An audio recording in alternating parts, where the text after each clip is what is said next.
এক টোটো চালক পায়ে হেঁটে হজে যাচ্ছেন। কি অবাক হচ্ছেন তো, কিভাবে পায়ে হেঁটে সেই নবীর দেশে যেতে পারে বা হজের উদ্দেশ্যে যেতে পারে। আসসালামু আলাইকুম চাচা, ওয়ালাইকুম আসসালাম কেমন আছেন? রহমতুল্লাহ। আলহামদুলিল্লাহ ভালো। কর্মজীবনে কি করতেন আপনি, নিজে থেকে বলেন তো একটু। আমি কর্মজীবনে এখন বর্তমানে টোটো চালাই। টোটো চালাতেন, আচ্ছা। আপনি এই যে পায়ে হেঁটে হজে যাচ্ছেন, এই উদ্যোগটা আপনি কতদিন আগে নিয়েছিলেন? এই উদ্যোগটা আমি 5 বছর আগে থেকে নিয়েছি। হঠাৎ কি আপনার মাথায় এরকম চলে আসলো যে আমি পায়ে হেঁটে হজে যাব, নবীর দেশে যাব? না, হঠাৎ করে আসেনি। আমার এর আগে থেকে মানে আমার ইচ্ছা যে আমি নবীর দেশে যাব। তো আমার তো টাকা পয়সা নেই, হুম, তাহলে আমি যাব কিভাবে? সেটাই। তো আমি একদিন চায়ের দোকানে গল্প করছি, তো এক ভদ্রলোক বলছে যে পায়ে হেঁটে যাওয়া যায়, স্থলপথ আছে। হুম। কিন্তু আমি জানতাম না যে স্থলপথ আছে। তো আচ্ছা। উনি আচ্ছা। যেদিন থেকে বলেছে, হুম। সেই দিন থেকে আমি এই উদ্যোগটা নিয়েছি যে আমি পায়ে হেঁটে হজে যাব।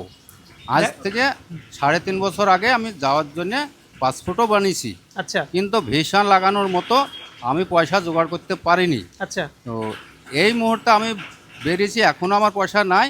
আমি নতুন দিল্লি যাব, আর সরকারের কাছে আবেদন জানাই, সরকার যদি কিছু হেল্প করে, আর আমার মুসলমান ভাই বোন দরদি তারা যদি কিছু হেল্প করে, তাহলে আমি নতুন দিল্লি দূতাবাসে গিয়ে ওখান থেকে আমি পারমিশনের জন্য আবেদন জানাম। আচ্ছা, এখন পর্যন্ত আপনার কাছে কোন কোন দেশের ভিসা আছে?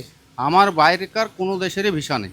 আচ্ছা, দেখো, বাইরের কোনো দেশের ভিসা নেই, আল্লাহ ভরসা। কোন কোন দেশ দিয়ে যাবেন ওরা আপনি? Pakistan, Afghanistan, Iran, Iraq, Kuwait হয়ে আরব।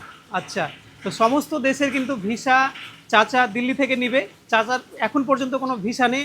আমি বারবার করে বলছি, সমস্ত ইসলাম দরদি ভাই বোনেরা, অবশ্যই চাচাকে রাস্তাঘাটে দেখা হলে অবশ্যই চাচাকে সাপোর্ট করবেন, চাচাকে মনোবল দিবেন। তিনি যেন নবীর দেশে পৌঁছাতে পারে খুব সহজেই, তার যেন কোনো অসুবিধা না হয়।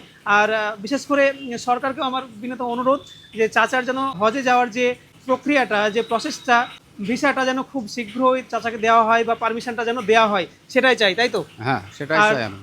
চাচার জন্য সবাই দোয়া করবে, আর চাচা আমাদের জন্য দোয়া রাখবেন। ইনশাল্লাহ। আমরা ইনশাল্লাহ আমরাও যাওয়ার চেষ্টা করব অবশ্যই নবীর দেশে, আমাদেরও ইচ্ছা আছে।